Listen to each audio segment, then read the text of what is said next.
Welcome to this lecture on profit extraction issues. My name's Dean Wootten. In this lecture we're going to focus on the practice of extracting profits from your own company via a low salary and the balance of extraction by way of dividend. Now, it's fair to say clients should aim to use their £11,850 personal allowance for 2018-19. And in a corporate situation, if it's your own corporate, this tends to be by way of a low salary and a high dividend or balance of dividends. Now, when you're doing this, you've just got to make sure the salary is commensurate with duties. I would say directors have greater scope for justifying their salaries. So if, for example, I had a husband and wife company, then I'd make sure they were both directors, and then you could justify salaries for directorships much greater than you could say for employees. Now, there's no national insurance on salaries up to 8,424 per annum for 18-19, and it's worth noting, though, that state benefits get franked at 6,032 per annum. Now, this means any payments between 6,032 and 8,424, they do mean you are making or deemed to be making contributions to your state pension. You're getting a record, so contribution history, but you're not actually paying any national insurance. So it's worth paying up to the 8,424 at least to make sure you get this full state pension history. But you're not paying any national insurance up to that level. You are deemed to be. Now, if we do have access to the £3,000 employer's allowance, national insurance allowance, then a salary of £11,850 would be advantageous for 18-19. There will be 12% employees' national insurance on the salary between 8,424 and 11,850, but the corporation tax relief at 19% is greater than the ease national insurance you will be paying. Of course, there's no ERS because of the ERS holiday. So it's fair to say salary in most owner-managed corporates, definitely owner-managed family corporates, salary is normally in the region of £700 to £987.50 per month. And in this lecture, we're going to look at how we implement that. Now, we're going to split the illustrations into two. We're going to have a client with software, so Xero, QuickBooks, Sage, say, so readily access to information. And then we're going to have another client that doesn't have software. Now, Mr. and Mrs. Hobbs, they each own 50% of OMB Limited. They are both directors with monthly salaries of £987.50, so at the personal allowance level. Mr. H works full-time in the business and Mrs. H works 3 days per week. There are no other employees in the company. Now, because there are two people triggering an ERS liability, the company will get the employer's national insurance holiday of £3,000 per annum. And that will ensure that no national insurance is payable by the company, that is ERS national insurance. Corporation tax relief on a salary of £11,850 rather than, let's say, £8,460 is worth an extra £644 in corporation tax relief, which exceeds the employee's national insurance of £376. Hence, it's advisable to pay at the personal allowance level. A salary of £705 per month or thereabout would secure the same state pension with minimal employees' national insurance, but the extra corporation tax relief makes a personal allowance salary attractive. And remember, the savings are ×2, husband and wife. Mr. Hobbs is the main contact with clients, and Mrs. H, she provides admin support. There are no formal employment contracts, so they're not bound by the national minimum wage. And that's important for Mr. Hobbs, who works more than 40 hours a week. Before we look at the method of extraction, it's just questioning whether Mrs. Hobbs' salary is justifiable. Remember, she's a director of the company. She's therefore a sounding board for Mr. Hobbs. She also works 3 days a week on admin support.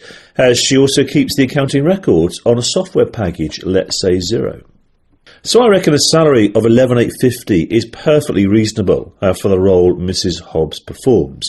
I might be even tempted to pay a bit more, but probably by way of a pension contribution, employer's pension contribution.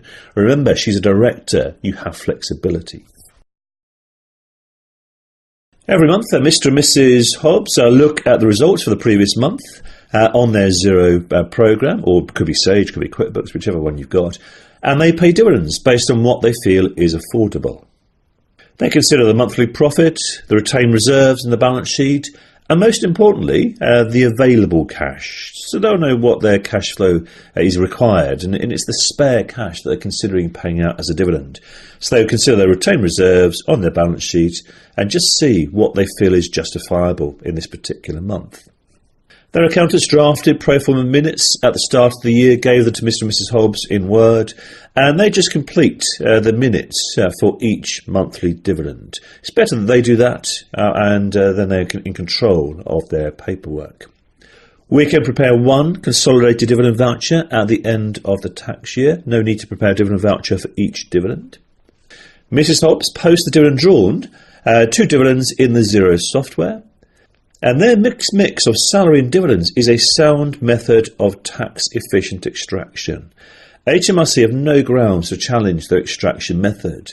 Their salary is $11,850. Their dividends are what they decide to take out on a monthly basis, backed up by paperwork. The paperwork addresses the availability of profit, etc., to justify the dividend. Now, obviously, with MTD, Making Tax Digital coming, there'll be more and more clients that do have software. The likes of Xero, QuickBooks, Sage, etc. They will give clients access to monthly management figures.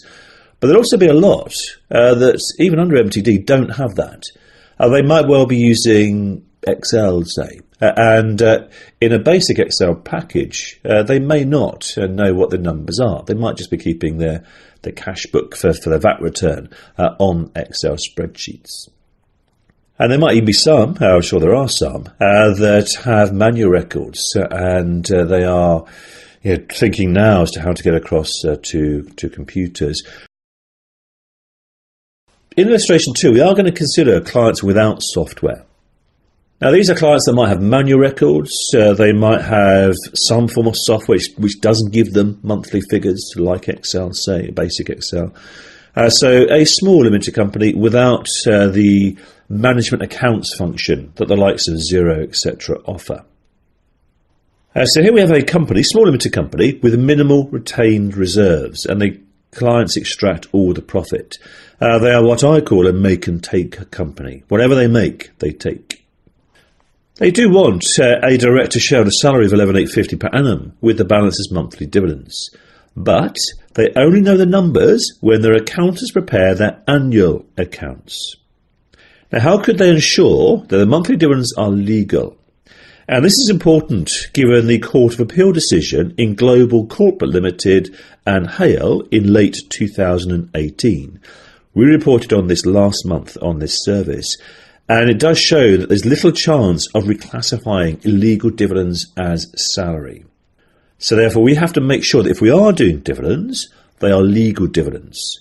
And because if the worst happens and the company goes into administration, then any illegal dividends, i.e. those paid without knowing what your numbers are, will be repayable to the liquidator. So therefore, we need to make sure that if we are doing this low salary, high div extraction route, we're absolutely solid. Now, in my mind, there are 2 options. Option 1. We could just post the monthly draws to director's loan account. Now, when I say director's loan account posting, I just mean if they're doing it by bank transfer, the narrative on the bank transfer will be director's loan. If they were just making entries in their cash book or their Excel spreadsheet, it would be director's loan. Now, when the numbers are available, i.e. the draft accounts, the accountant prepares paperwork for an interim or final dividend to clear the loan account. Because remember, that loan account is building up because you keep posting the draws to a director's loan account. Now, the problem with option 1 is that you only have one dividend date. So you may have had normal dividends in a tax year. You'll also have an interest benefit in kind if the loan ever exceeds $10,000 during the tax year. So this isn't a great route, but it is definitely an option. If the numbers are available quarterly, then the £10,000 balance may not be exceeded, as a loan account could be cleared once a quarter, so that would get rid of the benefit in kind potentially. So we could have monthly draws of, let's say, £3,000, cleared by a quarterly dividend of, say, £9,000, and that does avoid a loan interest benefit. But remember, we're looking at clients without software. So would quarterly accounts be available for those? I doubt it. Let's now have a look at option 2. Now you could prepare monthly dividend minutes to match the draw, and in those minutes state the levels of profits have been considered. Now because you haven't got monthly numbers, it would have to be something like the directors have considered the levels of cash, debtors and creditors at this point in time and consider a dividend of £10,000 justifiable. Now whilst that seems quite simplistic, when you think about it, that is where profit goes. Profit filters through to the bank account. And if I'm looking at my debtors, creditors and cash and just effectively netting them all off, if that all nets off to say 20,000, and then it's fair to say that I could justify a dividend of 10, because I reckon I made up to £20,000 worth of profit. Now, whilst that is simplistic, the ICAW quite a few years back suggested that that was a reasonable estimate of profits for businesses that had fairly rigid fixed assets, and effectively their working capital was just debtors, creditors, bank. And that's what we're doing in the minutes. We're just identifying those numbers. Now, clients without records, when I say without, I mean proper, Xero, QuickBooks, etc. So clients without formal software, they should, as a bare minimum, know who owes them money. They should also know who they owe money to. So it's not asking a great deal for them to put this in the minutes every time they draw. And to be honest, they're probably considering that anyway. They wouldn't draw what they couldn't afford. We're just documenting that point. Now, if you have strong retained reserves, it does not matter whether you have timely information available, as retained reserves can cover the dividend draws. But I'm not looking at that type of client. That type of client isn't a problem. They can follow the normal extraction route under option 1 because they have retained reserves. I'm looking at option 2 at make and take companies. Whatever they make, they take. Now, I have come across a practice of preparing paperwork at the start of the year. The minutes would say something like, monthly dividends of £2,000 be payable through the year, where the directors are satisfied that profits levels justify such a dividend.